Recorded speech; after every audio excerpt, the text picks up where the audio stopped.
Ես ինձ թույլ կտամ բացառել ձևական նախաբանները,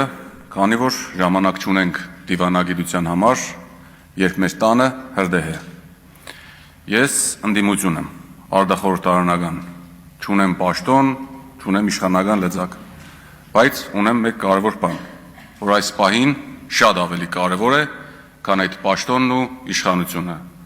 Դա ճշմարտությունն ասելու պարտավորությունն է։ Իսկ այդ ճշմարտությունը կայանում է հետևյալում. այնինչ այսօր կատարվում է, այլևս չի տեղավորվում քաղաքական բանավեճի կամ ինչ-որ դիսկուրսի մեջ։ Սա համակարգված ճնշում է,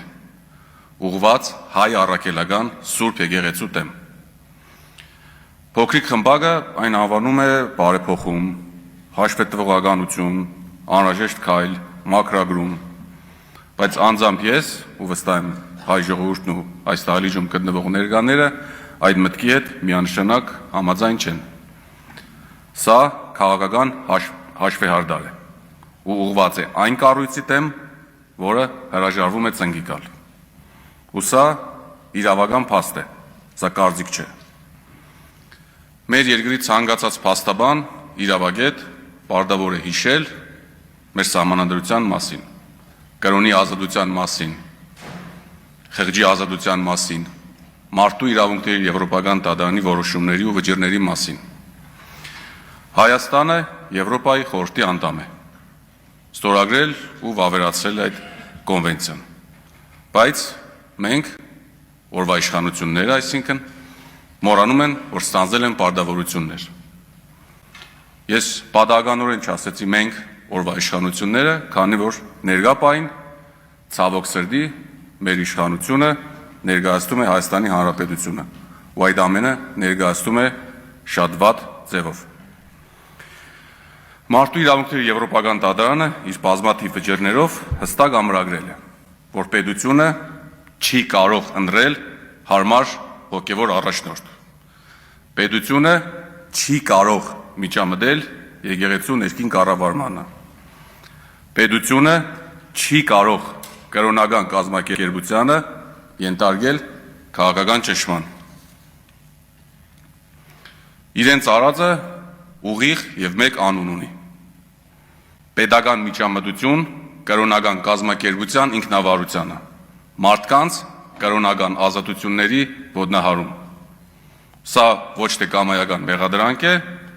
սա Ստրասբուրգ տանող ուղիղ ճանապարհ է։ Ու ես վստահ եմ, դիմումներ մենք շատ ունենալու ենք։ Իսկ հիմա ուզում եմ ձեր ուշադրությունը հրավիրել ավելի լայն պատկերի վրա։ Երբ որ իշխանությունը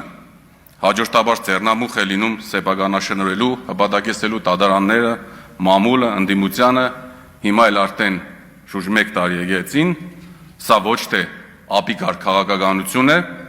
այլ սա հստակ ռազմավարություն է։ Սրա մասին է վկայում գործողությունների հետևողականությունն ու ուղղությունը։ Ես ուզում եմ, որ ինձ լսող ցանկացած մարդ ընկալի, որ հայ առաքելական Սուրբ եկեղեցու դեմ հարձակումն ուղղված է ոչ թե կառույցի, նույնիսկ ոչ թե կաթողիկոսի եւ ասեմ ավելին, ոչ թե Մայր Աթոր Սուրբ Էջմիածնի վրա, այլ այն ուղղված է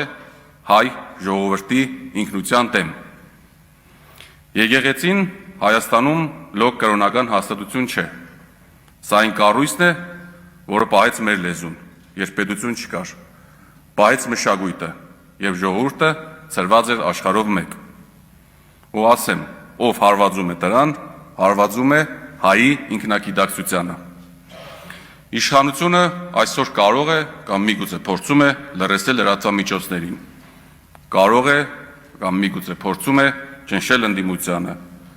Կարող է սպառնալ պետծառայողներին կամ ինչու ոչ փոխարինել դատավորներին։ Բայց Նիկոլ Փաշինյանը իր փոքրիկ խմբակի հետ մոռացել է, որ հավատքը ռեեստրում չի գրանցում։ Հավատքին վարչական ռեսուրսի ձեռքերը չեն կարող հասնել։ Եկեղեցին ընդդիմություն չէ, որ կարողանան լրացնել, ոչ էլ կուսակցություն է, որպեսզի լուծարեն։ Եկեղեցին ժողովուրդն է, մենք ենք։ Եվ երբ իշխանական ռազմավարությունը մի կողմից, ժողովրդի դիմադրությունը մյուս կողմից ուղղակիորեն հագադիր բևեր են կազմել,